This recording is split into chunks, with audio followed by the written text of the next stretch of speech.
welcome to the September 21st, 2022 City Council Work Session. Thank you for joining us in this hybrid meeting format we're using as our state and community continue to recover from the COVID-19 pandemic. For work sessions like this one, where there is no opportunity for public comment, those wishing to access the meeting can do so by watching the live stream available on our website, the broadcast on Comcast Channel 21, or by calling into one of the phone numbers listed for this meeting on the public webcast and meeting materials web page. And thank you again for joining us. And with that, I call the September 21st, 2022 work session to order, and I will turn it over to the Assistant City Manager.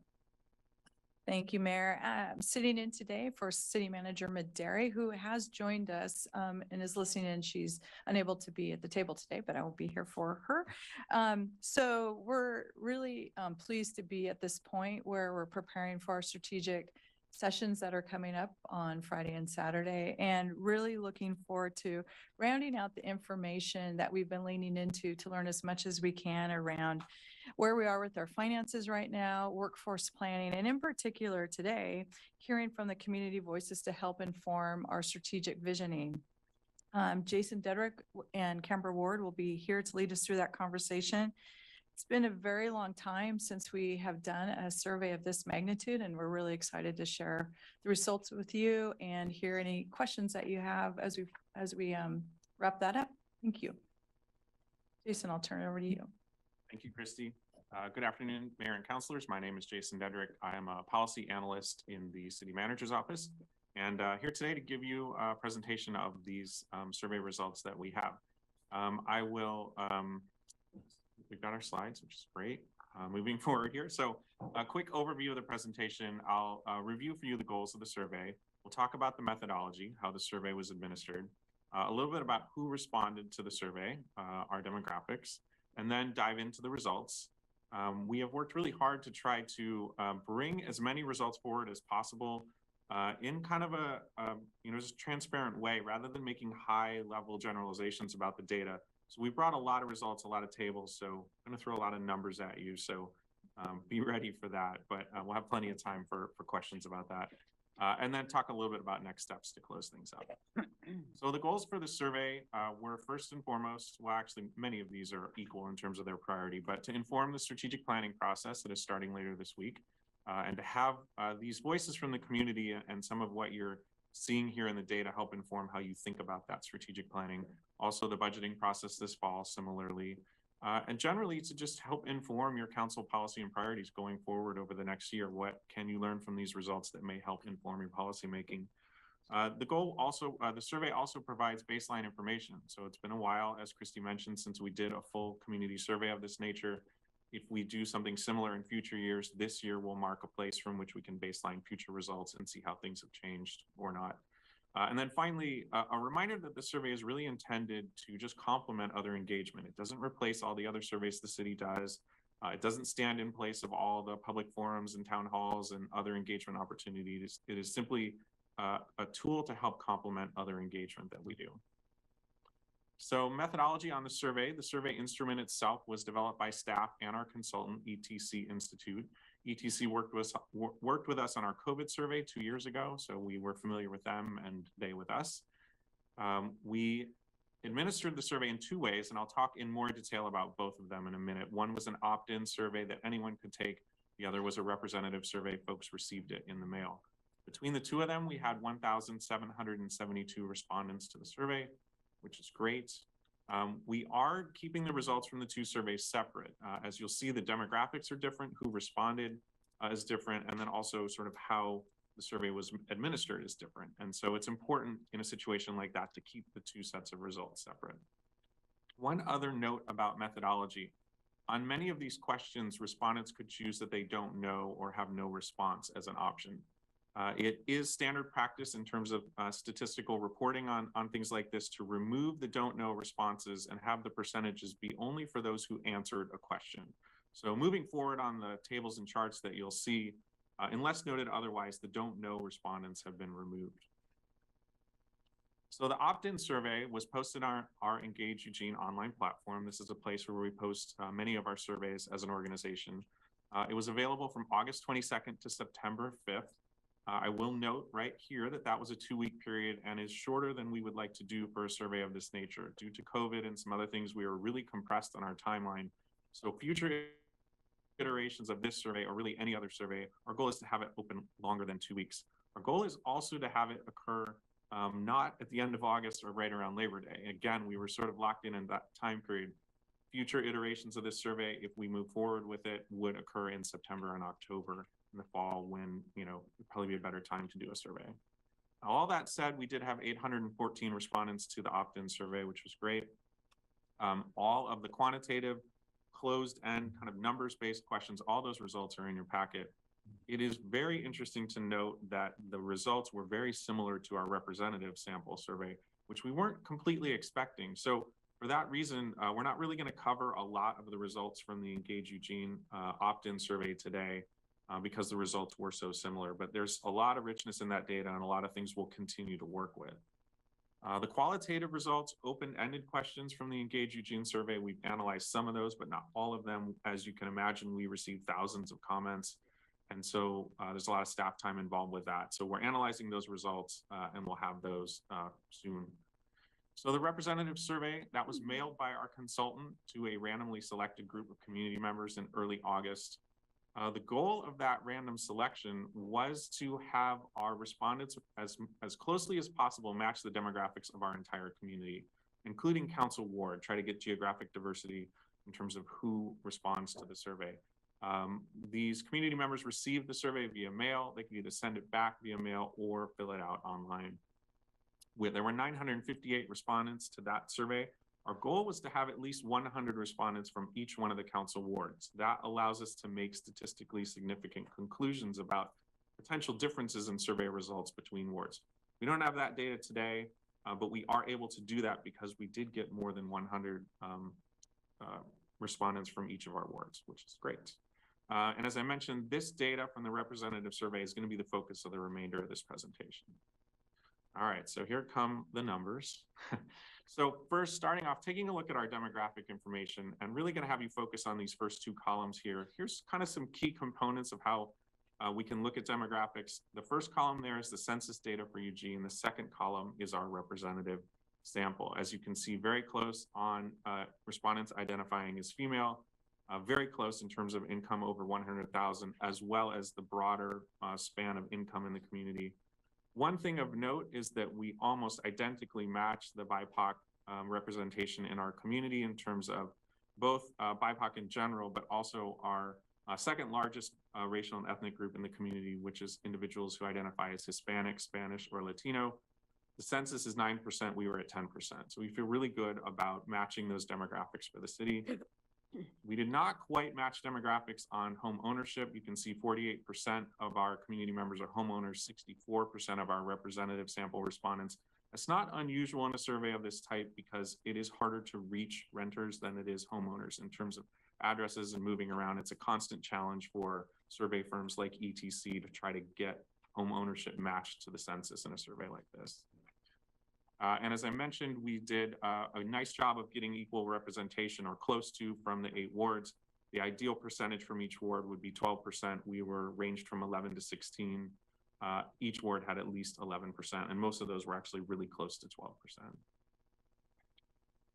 So individuals could, looking more at the demographics, individuals could make multiple selections to choices that we offered on sex, gender, and gender identity. Those identifying as female or male almost perfectly matched the census for Eugene. Really great was that we had 12% of our respondents identifying as LGBTQIA+, which allows us to be able to look at that group when we start breaking down demographics. So it's really important to look at data like this and see how do survey results differ for key groups in our community. And we were able to do this for the first time with this population with the Community Safety Initiative last year. And we found some results for folks identifying in this way that were markedly different than the rest of our community. And so we'll now have the ability to analyze that data. And with 12% of respondents in that category, that's a really good sample size to do that with. We asked individuals how long they had lived in Eugene. Over 50% of our respondents have lived here for more than 20 years. But looking at the top of that chart, almost a third have lived here less than 10 years. So we've got a lot of people who've been here for a long time and a bunch who have been here for not as long and not as much in the middle. Why folks moved to Eugene?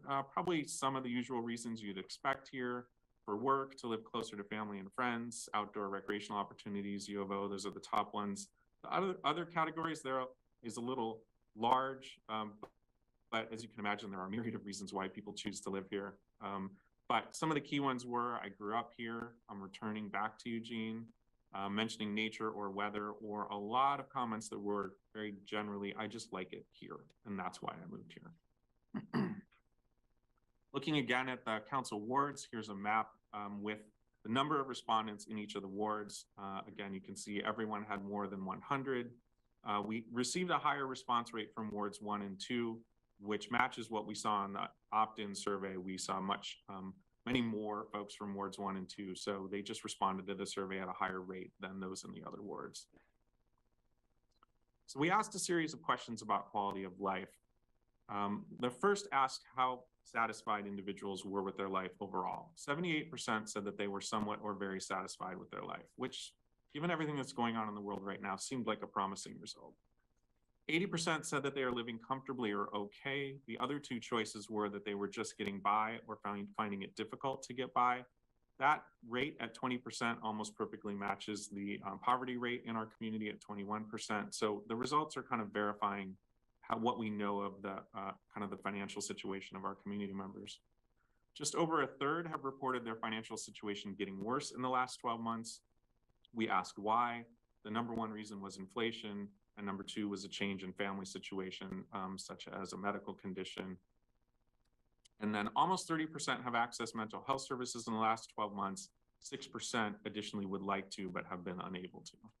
All of these results, again, we're just kind of benchmarking these for the first time. So these may get more interesting or have more context if they're asked more often in the future.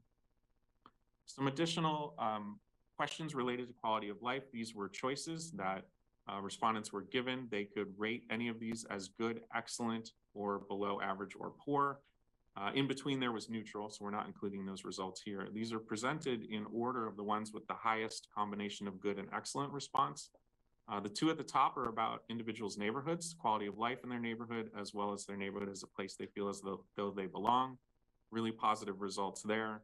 Lots more in the middle here. I'm not going to cover all of it, but if we go to the bottom of this chart, a couple of results that aren't quite as positive. 41% of our respondents believe that the value they're receiving for their city tax dollars is below average or poor. And almost half of our respondents believe the direction that the city is taking is below average or poor. That number there at 27% who are at the bottom, who are positive about the direction Eugene is taking currently. The Gallup numbers for the US as a whole, as of a couple weeks ago, were actually 13%. So 13% of Americans are feeling positive about the direction of the country. So Americans aren't feeling that great about things overall. Not saying 27% is a great result, but it is better than 13%. We have some great benchmarking data from our consultant who can help us understand putting more context on this data. So for Eugene as a place to live, 63% of our respondents said it was good or excellent. Other cities around the Pacific Northwest, how did those respondents feel? 52% are positive and only 50% of Americans. So coming out better than our peer groups there. Eugene is a place to work, coming out not as good. 46% say Eugene is good or excellent. You can see 58% for the Pacific Northwest and the US. And then the overall value that Eugenians are receiving for their city tax dollars and fees, 31%, which is very similar, just slightly below how people are feeling in our region and around the US. We asked individuals to compare the livability in Eugene to 5 years ago. You can see here at the bottom of this chart, 60% feel that Eugene is worse or much worse than 5 years ago. While this is a big number, it doesn't feel all that surprising given what's been going on in the world the last 5 years in terms of inflation, here in Eugene, housing prices, issues with homelessness, of course, COVID. So it'll be interesting to see how these numbers might change over time. We asked in two separate questions how respondents felt in terms of confidence in Eugene City Council, and then separately in staff when it comes to handling issues in the city. There were 4 choices given. The two at the top are sort of a positive level of confidence, 42% positive in council, 56% in staff. And then in terms of kind of negative confidence, not much or no confidence, 58% for council and 44% for staff. So what is seemingly not great numbers in terms of confidence in council and staff. However, when you start looking at the context to other parts of the country, we actually are looking pretty good. Again, doesn't mean there isn't room for improvement, but when we compare city council confidence in Eugene at 42%, around the Pacific Northwest, it's lower. Around the US, it's also lower. And then a pretty notable response here in terms of city staff, 56% positive in Eugene and much lower in the Pacific Northwest and in the US. So that certainly as a staff person, that feels like a good result. But for both of these, the context around the region and around the country helps us understand this data a little bit better. So there were two very large questions on the survey, questions 8 and 9. The first of which asked, how important is it to you that Eugene has the following attributes? And this list of items was provided. It's worth noting that this list is general. It's not specific to Eugene. And there are items here that the city has a strong nexus to, but there are others that aren't really within the span of control of the city. The reason for that is that what we're learning about community members really everywhere is that government feels monolithic. They don't often understand what services are provided by whom. And so asking about their experience in a community in general, rather than trying to say, what do you think of city services, tends to give a better sense of overall how community members are feeling about government and about their community. So respondents could rate these in terms of their level of importance, with 5 being very important, 1 not important at all. This list, we are seeing the mean scores here for all our respondents organized by which items were the most important. You can see that all of them were pretty important, but we had a bunch here that are over 4 and a bunch at the top that were over 4.5, so very important. Sense of personal safety, quality education, cleanliness of public spaces, parks, public spaces, and then a healthy natural environment. And then a bunch more that are real close there in terms of importance. So a lot of these things are very important, some of these even more so to our community members. And there's some items at the bottom, all over 3, which says, you know, if you think about this as sort of like A through F kind of scale, or a, you know, low, medium, high, anything over 3 is still, this is pretty important to me. But a couple at the bottom here are notable: parking availability, not rating as important when compared to these items. And then housing options near where I work, there's a pretty big gap there down to that one. So we took the same list and asked, how do you feel that local government in Eugene is delivering on those attributes? Again, a 1 to 5 scale, delivering very well, down to at 5, down to 1, not well at all. Again, here you're seeing the mean scores. You can see that these are lower. This is part of a typical kind of human bias to never rate something as perfect because it doesn't leave much room for improvement. So it's not surprising that the scores are lower. We look at the ones grouped here at the top. They're all over 3.5. That's kind of an arbitrary line, but for the purposes of this, we'll start there. In terms of things that are being well delivered on, timely waste management, arts and culture, safe biking and walking infrastructure, events and rec opportunities, and parks, public spaces and open spaces. So a sense that those are being delivered fairly well by our community members. There are also some items at the bottom that are under 3, a mean score of 3, where maybe the delivery isn't as good and there's room for improvement. So a bunch here, the ones towards the bottom, not surprising, affordable housing choices with where the economy is. There's clearly concern about career opportunities for the next generation, changes to the job market. So not wholly surprising in terms of these items. People feeling like they want more delivery, or the delivery is not quite where they want it to be. So we took these 2 sets of results and then actually created what we're calling an expectation gap. So how important is something minus how well is it being delivered gives you a gap. And that gap may be the place to look for things that are important, where we could maybe deliver at a higher level and it would increase satisfaction in our community. So if you look at the ones at the top here, ones with a gap of more than 1.5, affordable housing choices, not surprising, sense of personal safety. We've heard a lot about safety in the last couple of years. Cleanliness of public spaces, quality K through 12 education, and career opportunities. So all of these represent areas where there may be room for improvement. Of course, notable that the city doesn't have a nexus with all of these. However, it may, spur conversation about, is there a nexus where we could assist in these things? Because they are things that ultimately are mattering to the community, and they're assessing their entire experience of being here based on these things, whether or not the city is engaged in them. Looking towards the bottom of this list, a bunch of items with a gap of less than one. Again, kind of an arbitrary cutoff, but these would be places where we'd say, for what people are getting, how important something is versus how they feel it's being delivered, pretty good, not a really big gap there. There are many, many ways to look at this list. I think one of the things that's notable is some of the ones towards the top are areas where we're already spending our time that have been a focus for the city, where we've been increasing efforts in communication, so that's good. But again, lots of different ways to look at this data. Here's another way to look at it, picking something that has high importance but high delivery, and also high delivery, parks, public spaces, and open spaces. So just kind of a notable result there. I have lots to unpack here. We're just kind of skimming the surface. So all of these things put together, so we've been asking a lot of questions about quality of life. Now we'll move into what does the community want to see happen? So we asked in an open-ended way, what's the most important action the city of Eugene could take to improve the quality of life? They could write whatever they wanted, write or type whatever they wanted. Number one response was homelessness, and then housing, crime and safety, cleanliness, transportation, police, and drug issues.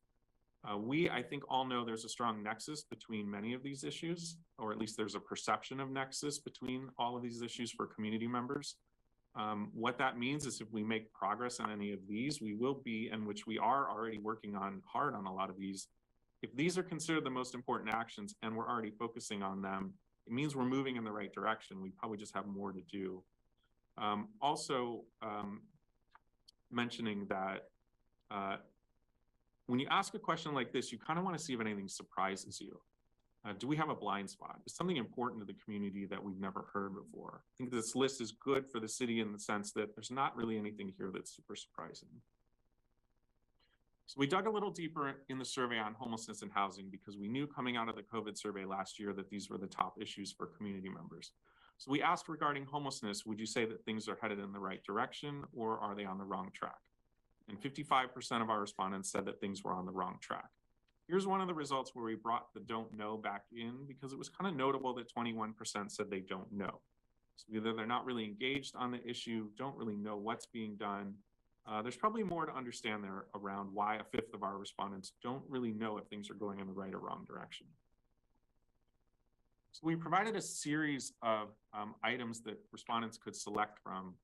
I'm sorry, that's a different slide. This slide is, so they said we're on the right track or the wrong track, and we said why in the survey. They can answer whatever they wanted, write in any answer. This first one at the top here is really interesting because remember, we're basically cold calling these community members. They're receiving a survey out of the blue. They're not selecting to do it. And the largest response was government's trying to do something. There's been some progress, just not enough. What's also interesting is that we got this response for both those who feel we're going in the right direction and for those who feel we're going in the wrong direction. So that's notable. Let's see, and then other responses here in the middle, more needs to be done, actions haven't been effective. Going back to that last slide, that don't know, 100 responses saying we're unaware that actions are being taken. So clearly actions are being taken. There's maybe room for some communication or engagement around that item. Also worth noting, you'll see when we move to housing, you'll see not as many responses. One of the things that happened here when we asked about homelessness and why we're going in the right direction or not, is people would answer and say 5 different things. And so it was a really robust data set. And so each individual answers got coded 5 different ways, potentially based on what they said. We didn't see that as much with the housing. It was more just this or just that. And you'll see that in a minute. So we gave respondents a choice of ways to express how homelessness is impacting their quality of life. They could select as many of these as they wanted. These are ranked here by the ones that were indicated the most. At the top there, 84% frustrated with the visible impacts of homelessness. But a good score, we'll call it kind of a compassion score, almost 70% are frustrated that someone's only option is to live outside. Other interesting results here in the middle, 63% are less likely to use public spaces because of something that for them is related to homelessness. And over half of our respondents are feeling vulnerable to crime or harassment that they feel is associated with homelessness. Moving towards the bottom of this chart, only 9% said that homelessness does not impact their quality of life. So what that leaves is a pretty large percentage of our respondents for whom their quality of life is being impacted by homelessness. So then we asked, again in an open frame, people could write whatever they wanted. What are your most urgent concerns related to homelessness? Give us your number one, your number two, and your number three. On the left here, you'll see the overall combination of all of the number one, number two, number three. You can see that debris and sanitation is at the top there, followed by personal safety, quickly followed by crime, and then a bit of a drop off there to drugs, and the idea that more housing for the unhoused is needed. So while debris and sanitation was at the top, when we asked people what was their number one concern, personal safety and crime were pretty much right there together at the top, with debris and sanitation lower. But because then, once people kind of exhausted their number one choice, I think for many people they said personal safety or crime, but then the number two choice, they're like, debris or sanitation. And then that came up again as the top choice for number three. So that's how it wound up being the overall issue that was mentioned the most, or most urgent concern. So we're going to move into housing here a little bit, and just to give you a frame of reference for who our respondents are, we provided them a list of housing types, and 77% of our respondents live in a single family home, with lower percentages in multifamily or other housing. So good context to know as we roll through these items. We asked respondents how they think their housing may change in the next 3 years, and provided them with these responses. They could choose as many as they wanted. The top choice there, almost 3/4 saying they're going to stay in their current housing. Kind of an interesting result in that almost 1/4 said they think they'll move to a different area outside of Eugene in the next 3 years. And we know from national data that about 1/3 of people who say they're going to move out of a community actually do. So not everybody who says they're going to move ends up moving. We also know that the desire to leave a community is higher right now than it was pre-COVID, because moving data went down during COVID. A lot of people stayed in place. And so what we're seeing nationally is an uptick in people who feel they want to move or leave their community because they held off during COVID. So similar to homelessness, we asked, all things considered on housing, are we moving in the right direction, or are things on the wrong track? A very similar number to homelessness, 51% said that we're moving in the wrong direction. And then we asked why we're moving in the right direction or on the wrong track. If you recall, the magnitude of responses here are much lower. We didn't receive as many comments on this. People might, we just didn't receive as many comments, or they were very singular in their reason for why things were right direction or wrong track. So overall, the highest response was a low supply of housing that's affordable. Some commentary around building density or quality, typically in a negative fashion. A homelessness related group of comments. Again, I think recognition there that homelessness is a housing issue, and our respondents are picking up on that. And then, a few respondents who are saying actions haven't been effective, or unaware that actions are being taken. And that's that place where there might be room for people to learn a little bit more about what actions are being taken. So similarly, we asked, what are your number one, number two, number three concerns? Open-ended, they could write whatever they wanted. Starting right at the top here, you can see other. And when you're doing analysis on questions like this, you never want to have an other category that's this big. You're always kind of like, all right, we need to do some more analysis. So that's the first part of the answer is, we've not had much time with this data, and we want to do some more analysis. But peeking into it, there was actually something kind of interesting, which was when we asked people, why do you think housing's moving in the wrong direction? It ended up becoming a place for them to kind of share any of their negative comments about living in the community in general, not necessarily housing. So we saw this huge spread of answers. This is a list, just a general list. They're not in any order. It's just to kind of show the range of stuff that's out there, but it was really broad and not very deep in terms of like 5 people said this, 10 people said that. So it's notable that folks just wanted a place to kind of get out their concerns about just kind of living here in general. So going back to this slide, looking at the overall, below the other, the affordability of housing came up, the lack of supply of housing, and then taxes. The greatest proportion of the taxes comments were about property taxes being high. And then the number one concern, again, was other, but followed closely by affordability and low supply. So moving back up to the larger level, at the end of the survey, we asked respondents, what are your most urgent concerns for the community at large over the next year? And focusing on the left-hand side of this chart, these are the overall tallying every result that was written in. Homelessness stands out as much higher concern than any of the other ones, followed by illegal activity and public safety. Strong nexus in the comments there between the perception of the connection between homelessness and illegal activity that showed up in a lot of those comments. Housing in general, primarily driven by housing cost, city infrastructure, and then climate. And then if you focus in on what was the number one concern, homelessness, housing, pretty much the similar kind of list there. We asked the same question for the next 3 to 5 years. And perhaps not surprising, when you look at the overall numbers, they're very similar to what's your urgent concern in the next 12 months. And one of the things that helps tell us is these issues are so looming so large for our community members, and they know that they're large issues. They're probably going to be in play for several years. If you had some issues that were urgent over the next 12 months that were relatively easy for a community to solve, you'd start to see a difference between these two slides. We're seeing very similar. So, and again, what we're also not seeing is anything that's really surprising, which is good because it says we know these issues are out there and we're working on them. So again, looking at the number one, homelessness, followed closely by housing. And then at the bottom there, you see overall city growth creeping in.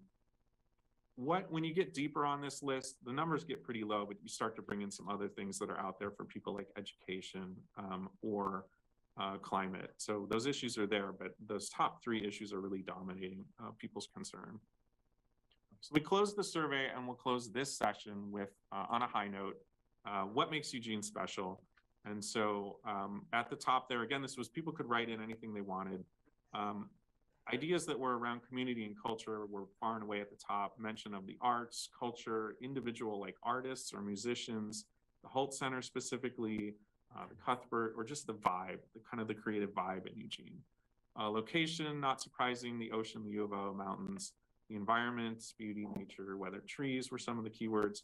It was really great to read through the responses about people. People had a lot of great things to say about people that live in Eugene, that they're caring, they're friendly, they're welcoming. And then at the bottom there, a lot of love for the city's park system, bike paths, other infrastructure is something that makes the community special. So next steps, as you know, strategic planning later this week. Hopefully this information will help inform that for you and how you think about that process. Obviously budgeting's coming up, both staff and likely council, you'll be thinking about this data and information as you move into budgeting. Let's see if I can get my clicker to work. We'll have a final report coming out. So we're just about to receive our consultant's final report. And then we also want to pull all of the data together once we have it all analyzed in under one cover and put that out there for the community so that they can see it. We'll be thinking about future surveys, what we've learned from this survey, what questions worked, which ones didn't, which ones we scratched our head and said, ooh, we'd like to know more. So this information will help inform those future surveys. We're going to be doing some additional analysis too. As I mentioned, we'll have the ability to look at all the survey results by ward, as well as some key demographic groups. So we'll be providing you with that information, but there's a lot here. We're going to continue working with it. You're just kind of getting the scanning pass of some of the key results. And with that, turn it over to the mayor. Thank you so much. It's such an interesting survey, and I really appreciate the thoughtfulness of it and the ways in which it sort of reinforced what we already knew. It documents that and puts numbers behind it. And also I'm very interested in your comments about this, the value of this also as a baseline. Like if this is where we start in 2022, what does it look like in 23, 24, 25? So I just really appreciate the work that went into this and appreciate the number of people who responded, even in just a couple of weeks at the end of the summer, to actually take the time to weigh in says a lot about the community and our constituents. And so are there counselors that have comments? All right, I got Matt and then Alan and then Jennifer. Thanks, Mayor. I promise to be brief, uncharacteristically brief in my gratitude and appreciation for for all those who took the survey and for staff's work to implement the survey. You listened to council's requests and you implemented pieces, especially in regards to sexual orientation and how informative that can be. I just have nothing but good things to say and express my elation for the detailed results and the depth of responses. So thank you. Okay, thank you.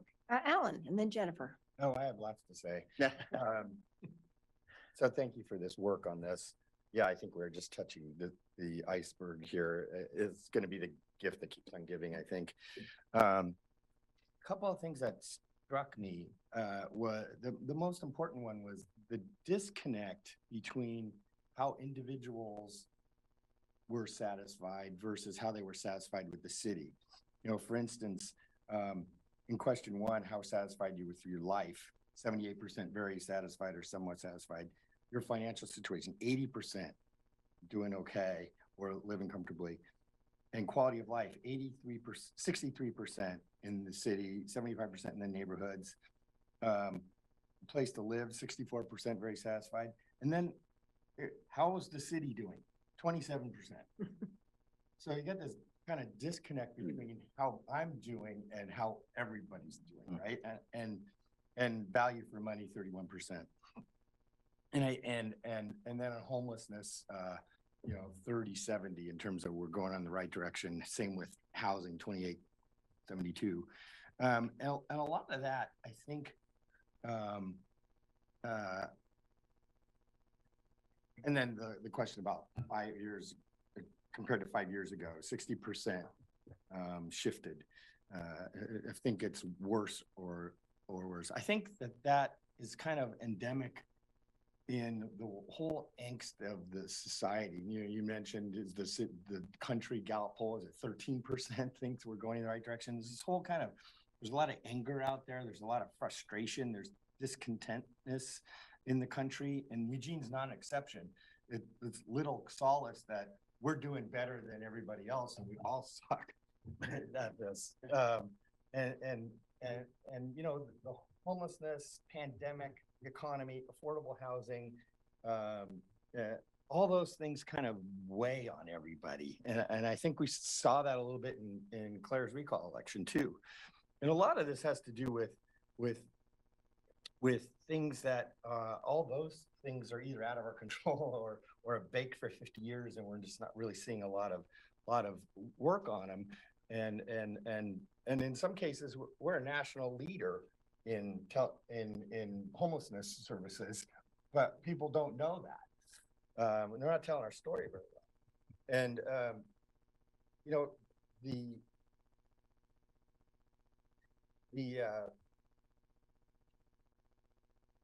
one of the ways to think about that too is how do we tell our story? And you know, I pulled out some themes of this. I think one of the things I walk away from this survey data is we're not telling our story well. I mean, just the high don't know percentage is staggering. Plus, you know, what we're doing and what people perceive is completely this. We don't have good city council responsiveness. That's in crisis. Ellen, and the do you need a context second? is really there. You need a second So round. I have more to say about Yeah. that last point in my next I'll one. give you a second round. Okay, perfect. Jennifer and then Mike. Thank you. Yeah, so first I want to echo Councilor Keating's thanks to folks in the community who are willing to do this survey. I realized, you know, surveys are not always fun or easy to do. They can be a little invasive, and, you know, having so many people willing to do it, I think is really encouraging that folks see that there is some value in giving us their opinion. I think that's what it says, is they think we're going to listen. They think we're going to talk about this. And so they're willing to spend that time doing that. On one of the slides, you mentioned how this should complement other engagement. Is there other engagement that's going to be complementing this?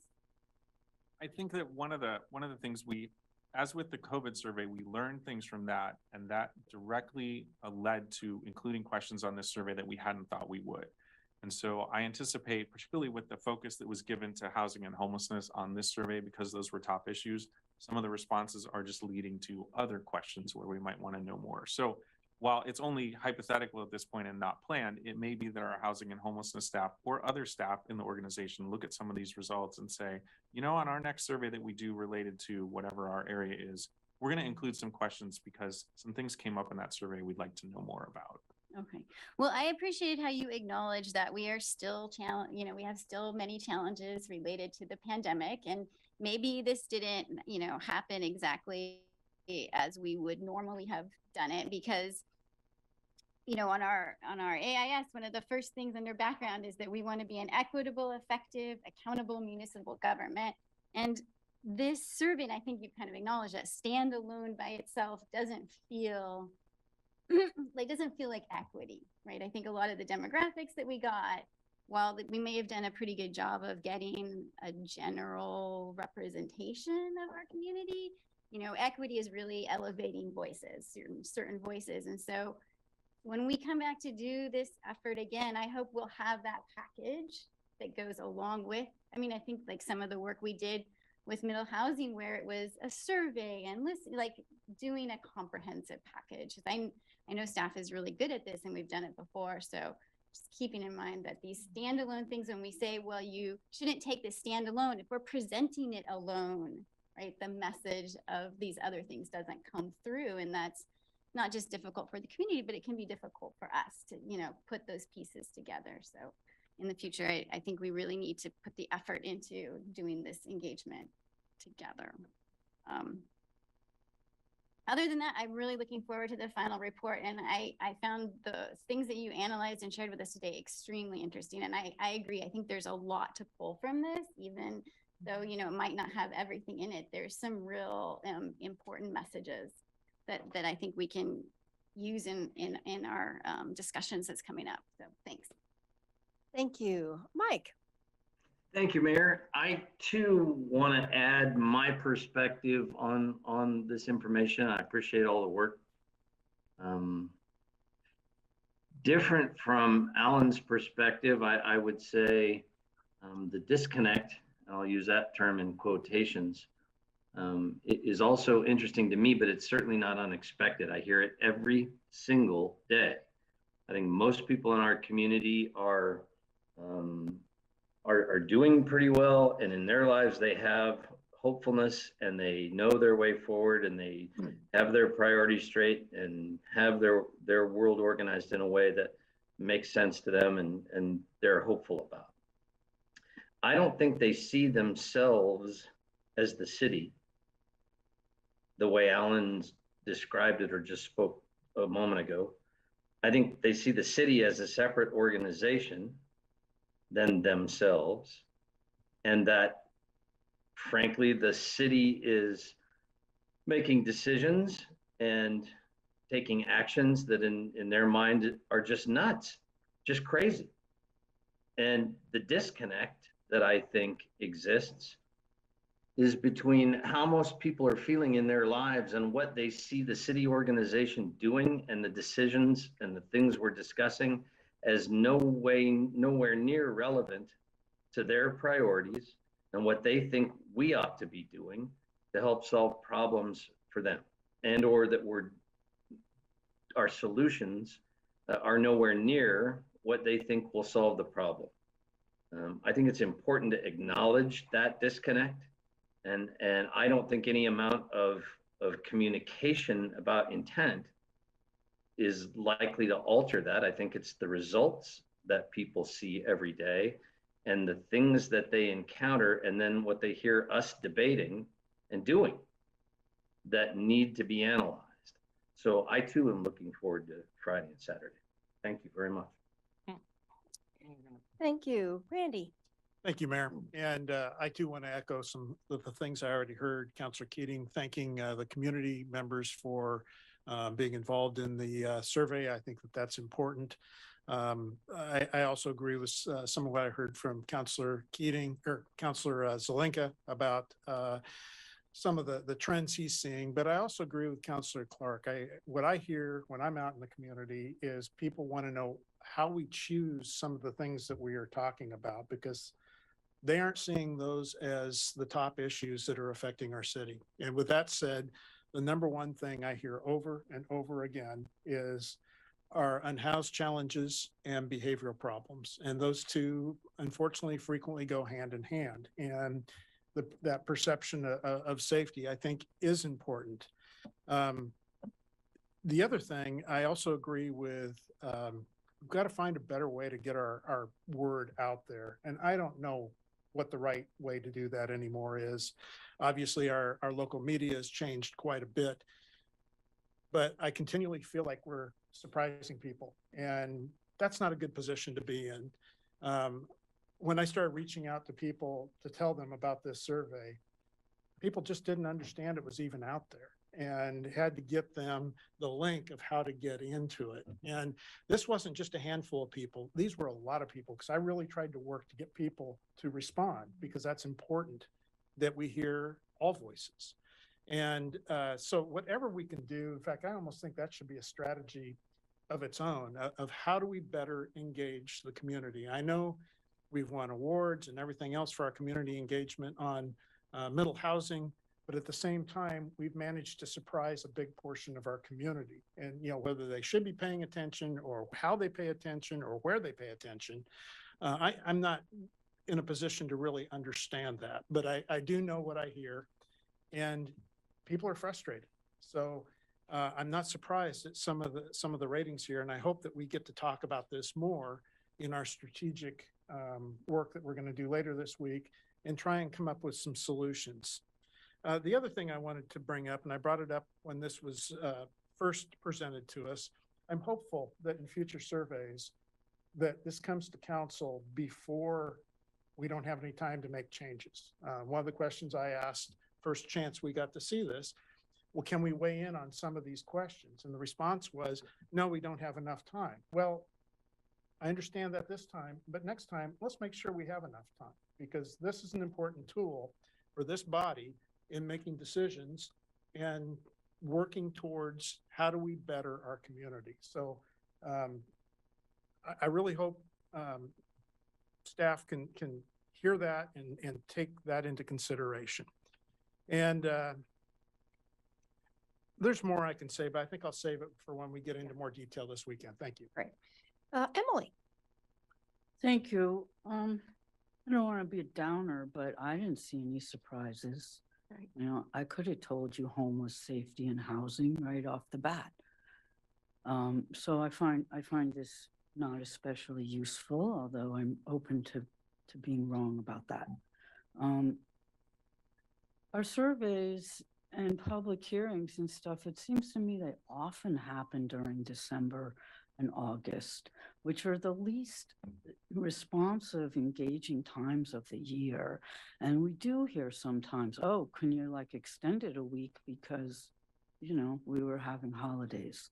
So I'd really like us to pay more attention to the timing of big surveys like this. And the results that we're still going to get soon from the all-important independent answers, are we going to have those before Friday and Saturday, or any kind of inkling of what they're saying by then? Councilor, when you say independent answers, Well, you said we would have results soon on those last two questions that you haven't had time to analyze, which I understand, but I'm wondering when we'll get that information. And if it's so important, why don't we have it before Friday and Saturday? Which, you know, I understand the timing. I'm not blaming anybody, but we're getting all this work to get all this information, but we don't have it before we're going to talk about it. The one of the things I mentioned that isn't complete yet are the open-ended responses from the opt-in survey. Those are likely not going to be processed by this weekend. Those have been, we really put our priority on the representative sample survey so that we had full results from one whole survey. We had a team of like 10 to 12 staff working on analyzing all of those kind of over the weekend too. So that's a piece that we don't have yet and we're not going to have by this weekend. What we will have is some of the information by demographics as part of the consultant's final report, which we should be receiving today. And so that might help inform how some results might be different for certain demographic groups on some of these key questions that we asked in the survey. So we should have that today. Again, consultant's been dealing with some COVID issues. So we want to get that to you before this week, before Friday for sure. And I appreciate that, and I'm not criticizing. I know how these timings come up, but for somebody who needs the information to go forward, it's frustrating. And it could be frustrating to the people who were so kind to answer the surveys, that they did that. But it took more time, not unreasonably, that we had before this meeting. And then I'm going to agree 100% with Councilor Groves. It's somewhat surprising on the survey, education came in the top 5 a lot. And I agree with Councilor Ye that that's really at the bottom of our upstream things that we need to work on, because people are getting bored, they drop out of school, they don't have life skills, they don't have vocational skills, they're not happy at home, they're out on the street, they have nothing to do, they became meth addicts, and now we've got mental illness and crime. So I know we're not in charge of education, but I think that that's really a key. If we did that in 5 years, we would have a different population on the street, especially the kids. And it's just the education of the public over and over. People don't know what we're doing, so they assume we're doing nothing. They see the problem, so they think we're making it worse, or we just don't care. And that's not true. And I agree, we don't have a good newspaper. We don't have any good way of engaging people, especially those who aren't online. So that's one of my biggest concerns. Thank you for all the work. Thank you. Claire. Yeah, thank you. Apologies for being late. I had to take my car to the vet unexpectedly. I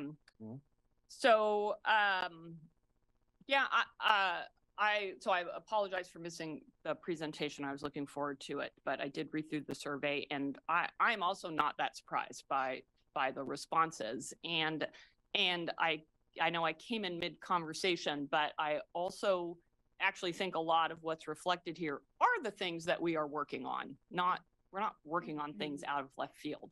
We are working on the things that people reflect here as being concerns. And, you know, things like homelessness have gotten worse recently. And so people are right to be saying, it looks like things have gotten worse, right? Even though we've done a lot of work, there's still much work to be done. I did note that staff received better marks than council. And so congratulations on that. Good job. I do have, I think it's a little challenging to some of Councilor Grove's remarks to be critical of the fact that people didn't know about it, because part of the request staff made of us was to tell people about the survey and send them the link and ask them to do it. So, I mean, that's, to me, that's the equivalent of saying, you know, there was a posted public hearing, but nobody told me. That's part of what our role is. And of course, there's going to be thousands of people in the community who have no idea a survey is being done. That's just the nature of living in a large community like ours. So, you know, that's just part of the landscape. And I actually have a very different opinion about whether or not council should be giving input into the questions. I am very wary of that path. I think that will get very political super fast and put staff in a completely untenable position. Do we take a question from one of every counselor? Does every counselor get 2 questions? How do we manage that? I think a survey needs to be, as scientifically based as possible, and having consistency in surveys over time then lets you see trends. And if you're adding and taking away questions every single time you do it, you lose that capacity. So I'm not super supportive of that idea.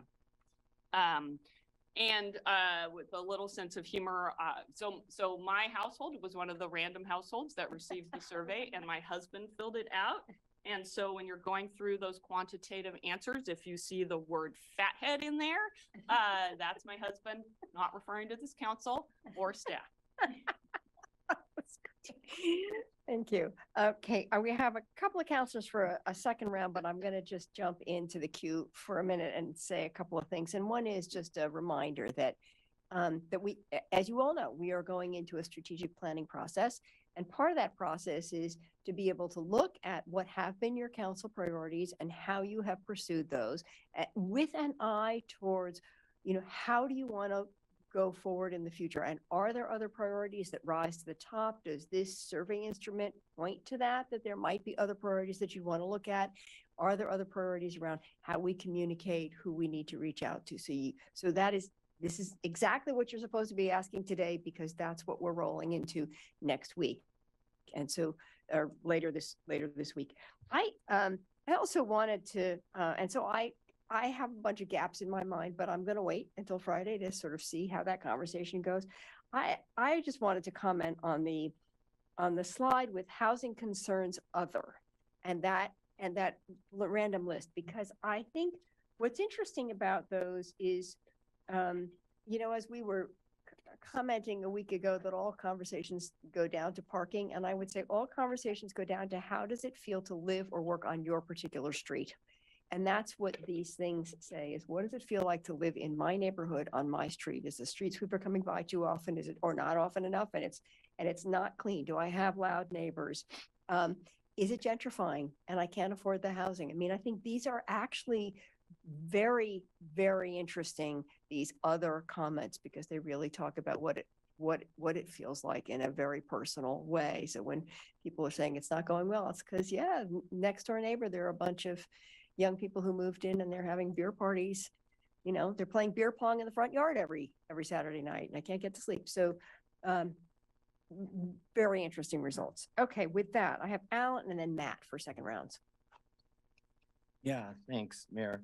I took to heart what you said, Mike. I disconnect's probably the wrong word. What I meant to say was the gap between how people perceive their lives going and how the city's going, and it's a pretty wide gap. And I think the priorities or urgent concern slides over the next year and next 3 to 5 years are very confirming and not surprising at all. Homelessness, housing, public safety, climate, infrastructure. Those have been the standing things for the council for a decade.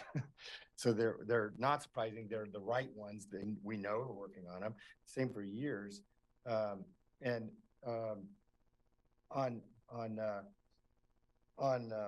homelessness in particular, in slide 23, there was an interesting one for me, which is said, why was homelessness on the wrong track? Government, number one answer by a long shot, government is trying some progress, just not enough. I had a phone call from a gentleman. He said, you're not doing anything for housing. And I listed off the 13 things that we're doing. And he goes, okay, you're doing quite a bit and I appreciate it, but it's not enough. And part of that is we're trying to band-aid homelessness by not attacking the actual problems. We're attacking the symptom, which is homelessness. That's a different story. But the other theme that I wanted to touch on is that we're not telling our story. I mentioned, the don't knows were really high. And the amount of constituent emails we get is just untenable for a part-time volunteer council to deal with. And so I think we need to prioritize that. We've been talking about that for years, but I think the council needs to take that and prioritize it in the budget. That means FTE and dollar resources towards it. More specifically, I think there needs to be, I've been against this, but I've changed my mind. I think council needs staff. It's untenable how much stuff we are expected to do in the time that we have to do it. And if we could have even a modest amount of staff, say one staff person for 4 counselors, so 2 FTE associated with helping us generate emails back or figuring out things and helping us get organized and talking to our constituents and doing a constituent respondents is really important. I also think telling our story, we've been talking about, Mike and I started talking about this when we started and still are talking about it. And I think the council needs to take that on and put that as a priority. More specifically, it needs more staff and it needs more effort. A couple of years ago, we did a survey on how people get communications and we got some results, but we don't really act on them too much. I think we need to do that again, get a consultant to tell us how to do that. figure out a plan, and then implement it. And that means more FTEs and more dollars, and that means prioritizing it in the budget, both for council staff and this communication staff within the city. Because we're not telling our story well, and this part, and you see it in the survey over and over again. Okay, thank you. Matt and then Mike. Thanks, Mayor. Thank you so much, Councilor Zelenka, for articulating so clearly what's on my mind as well. I want to get to the piece about the staff. I've been advocating for a 0.5 FTE for each councilor to share a staff member with their neighboring ward. So Emily and I would share a staffer, or you and I would share a staffer. But I think it might be, it's more economically feasible to embrace the route you're taking by two FTE for this body. We desperately need staff. We have this many right now. Yeah. This many staff dedicated to council. And it shows in this survey. This survey reminds me so much of the 13% national approval rating of Congress, and yet 50% approve of their own member of Congress. Yeah. There's a disconnect. There's a disconnect. I share the frustrations expressed by Randy and Alan, especially in regards to communication, outreach, and education challenges to my own constituency. Last summer, with the help of Representative Wilde, we held a virtual town hall that featured Councilor Syret and Zelenka. It was viewed by several hundred, but my own e-communication to constituents in my ward is limited to my outreach from my campaign, not from the city. Right. I have no official communication at a large scale. There's no budget for me to communicate broadly to my constituents, and yet our neighborhood associations have thousands of emails that they can communicate readily, and do, and should. And yet we're hamstrung and have to use our campaign apparatus to communicate. That should fundamentally change. We should budget appropriately for individual and broad council communications to our constituents, newsletters, more carbon neutral e-blasts, teletown halls, virtual town halls, in-person town halls, all of the above would be most welcome. And I hope that this survey, when we look at homelessness, most urgent concerns, or are we on the right direction? 72% or 72 responses unaware that actions are being taken. Housing, 30% of the respondents don't know if the community's headed on the right track or things are on the wrong track. So nearly a third don't know. So there's a massive education gap. And I hope that the next step is, how do we sew up that gap? What can we do that's traditional or non-traditional to allow for us to share and tell the story and communicate more broadly or individually with our constituents? We need staff, and we need the ability to be more flexible and nimble in broad communication. Thank you. Thank you. Mike. There we go. Thank you, Mayor. Alan is correct when he says that he and I both have been talking about communications as an issue for a very long time. That's true. That's why it is so strange for me at this point to say none of these numbers surprise me. And I don't think that has as much to do with communication, although I'd be open to some of Matt's suggestions there. I think some of those sound like decent ideas. Having people better informed about what we're doing is fine by me. I think that's a good idea. There is something that I haven't heard yet, that except from Randy for a bit there, that I'd like us to consider, and that is that the people in our community are very, very smart. We talk about this frequently. We're a very well-educated community. So the people who live here are very smart.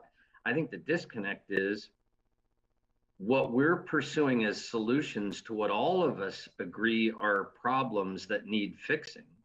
What this council's solutions are, folks often know about, but don't see results from because they are not the solutions they would choose. I think that we may want to consider our actions and directions as council in line with what most people think will solve a problem. I want to be clear, and I think many times, that I think many of the things that this council decides in the way of direction for solutions to problems won't help at all and may make matters worse. And I think that plays a part of what we're seeing in these survey results, that the results of our work are not making things better in many ways. And that's not about what we're communicating about our intent. It's not about what we're communicating about what we hope will happen. It's the sheer fact that, yes, homelessness is getting worse. And I think we have for a very long time only addressed part of the problem, and that's why it's not getting better.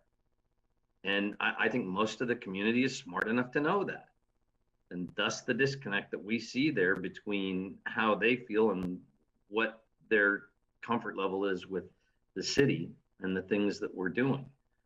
I think these results are a very clear message that most people think the actions we are taking towards the problems all of us see are not the right ones, and we ought to consider that. Thank you. Thank you. Randy. Thank you, Mayor. And just wanted to follow up.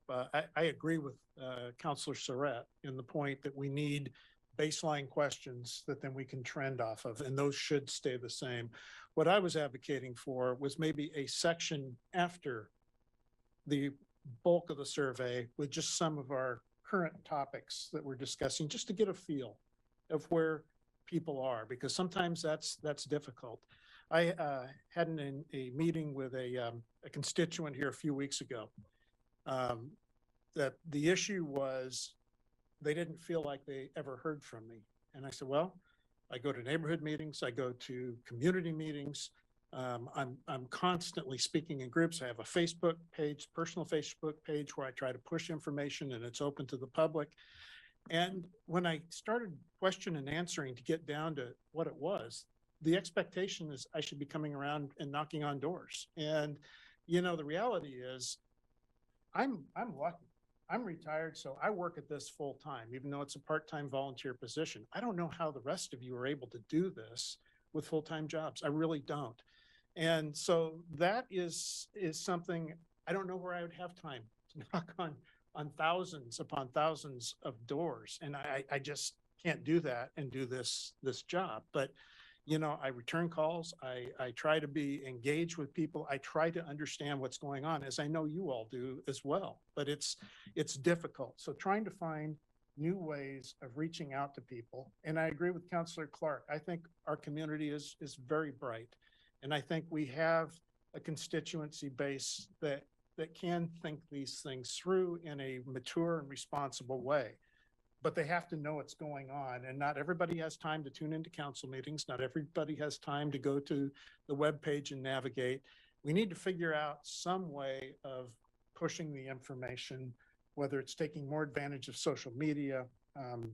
I don't have the answers. This is not my area of expertise, but it's something I'm very interested in, and trying to find ways where we can do better at that. So, and nothing I'm saying here is to take away from the work you all have been doing, because I think you did great work. This is about how I'd like to see it improve and how it can be more meaningful for those people that we are here to serve and make sure they have the best life possible. So with that, thank you. And I look forward to our 2-day workshop and missing the duck game. I know Alan has another round, but I was going to just jump in on this. Did we in the past do a survey that would help us understand where people get their information and how they like to get their information? It'd be interesting to see that, because I bet that has changed dramatically. I mean, we're increasingly fragmented in the sources of information. And I will just say, the city of Eugene has done a phenomenal job on that website. It's much better than it ever was before. It is chock full of information. The problem with websites always is people have to take the initiative to get into them. And so I think the question for us is, in that fragmented communication world that we now live in, you have to go in so many different directions in order to try and reach the public and figuring out how to. So I think that's the question for us, is how do we sort of target what we're doing at any given time? And we did, as with middle housing, we had a huge success, but it was a huge community investment to do that. We can't afford to do that on every single issue. So it's a very interesting and very critical challenge. Yeah, Alan, one more round. Yeah, a couple of points. So just a little bit more elaboration on telling our story and communications. So I think starting off with 1 for 4 counselors is 2 FTEs, I think at least, to help us do, counselor newsletters or email responses and town hall meetings, be it virtual or other in person, just that kind of communications is really important, but we need help to do that. I can't do that. I don't have the time to do that because I mean, I'm a full-time job plus, and a family and a house. And so the way that we're structured as a government doesn't facilitate that. So we need to work on fixing that. And our communications, we did do that survey several years ago, but it's stale.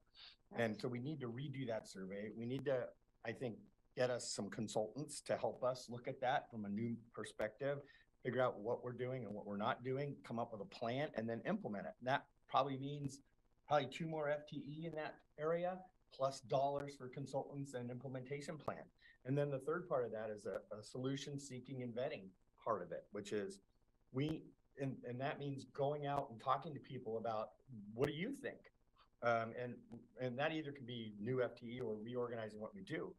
But I guess I take issue a little bit with what Mike was saying, in that I don't think it's so much that they weren't, there's that old thing that we're all used to, like, you didn't listen to me. And you say, yeah, I listened to you, I just disagreed with you. And so, and we did something different. And so the startling numbers of people who said, I don't know, or have no opinion, was really high. And so that's part of it, that they're just not informed. So this education communication part will help with that. But there's also this thing about expectations. Like homelessness is a great example. Homelessness didn't just come out of the blue all of a sudden. I've been working on it for 35 years, but it's a world-class hard problem. And the homelessness is actually the symptom. The causes are lack of affordable housing, lack of mental health services, lack of substance abuse services. We're 50th in mental health in the country. We're 51st if you count Guam, 50th in substance use programs in the country. These things are baked for 50 years, and they're not simple. And I talk to people about that, ask them, well, what's your solution to this? Well, the first thing they say is, you need to solve that. When do we need to solve it? Yesterday.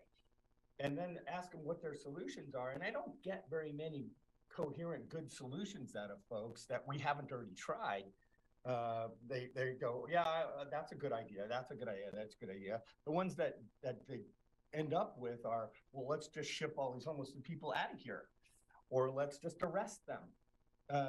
Turns out, panhandling and being homelessness there's some constitutional rights in there. So, working on expectations about what we can do is also really important in this mix as well. Yeah, thank you. And I see that Mike has one more comment. Just wanted to add a bookend to Alan's comments. I can understand that I could agree with some of what you have said. I go through that same process with folks all the time. Well, what would you do? What's your solution? In what you spoke just a few moments ago, my friend, you meant that the things they say aren't practical things. I would suggest that many of them, when we hear members of the general public make suggestions that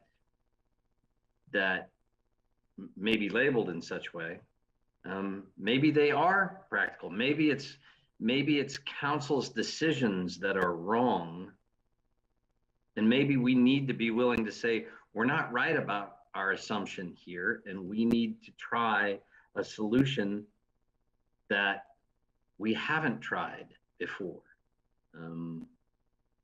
For example, We don't have, there's results one can see in the city of Springfield, and one can attribute all different manner of explanations for why, but they don't have the same number of panhandlers on the street that we do. That's a problem the public complains about. I put a motion on the table that we adopt a similar ordinance that makes it a violation for people to hand things out of their cars, and it died 6-2. I think we should reconsider that ordinance, by the way. But that's a solution that the council didn't think would work. It seems to work in Springfield. In my opinion, it would work here. I think some of the reasons why we don't see more progress, or at least the level of progress that the public expects us to, is because some of our decisions are wrong. And I think we need to be willing to say so. Thank you. Jennifer. Yeah, thank you. I find it confusing that Councilor Clark would think that banning panhandling would somehow solve homelessness. And it's my memory, assistant manager, or maybe the city attorney.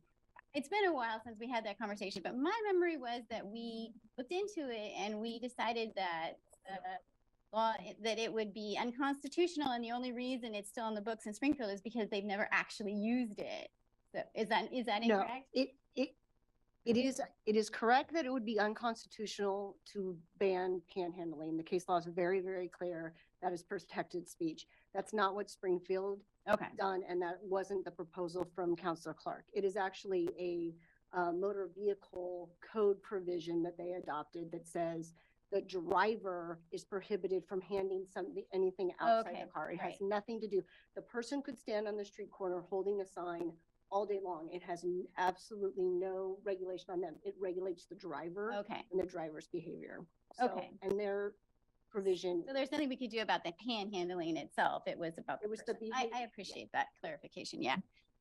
Yet again, that doesn't solve the root problems that are leading people to, unfortunately, have to live out in the streets. That is unacceptable. So. Okay, Claire, and then I might give Ellen one more time, but then we're done. Yeah, so Councilor Clark has taken 3 rounds to tell us that our decisions are wrong and that the survey is pointing to that. He's misremembering the discussion around the proposal to ban people from handing things of value out their car windows. We didn't reject it because we didn't think it would work. We rejected it because we didn't think it was the right thing to do. Panhandling is a constitutionally protected activity. The law that Springfield passed skirts on the very edges of those constitutional requirements by,